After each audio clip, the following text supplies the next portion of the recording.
not accept any form of natural childbirth, though?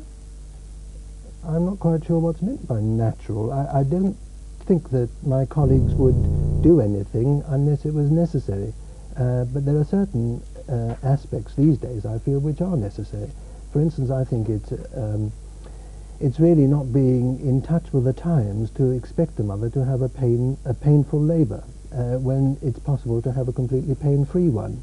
Now, there are some mothers who say, I don't want any pain relief, but they nearly always do when it's too late.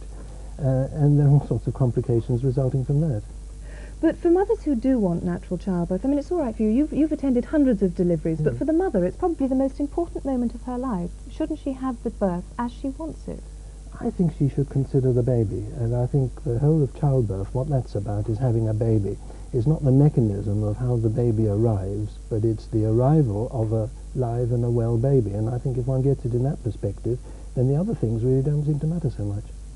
Are you in a way suffering from the backlash of years when mothers were dictated to, they had to come into hospital on a specific day and be induced because it was more convenient for the hospital staff?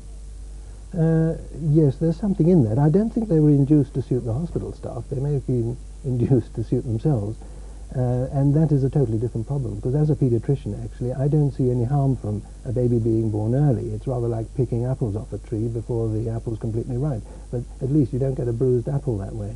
So I'm not against having a baby early, but I do agree that there would be no indication for doing an induction if that's, unless the mother particularly wanted it and if there was no other reason obstetrically. I'm sure the arguments will continue. Dr. Barrie, thank you for joining us.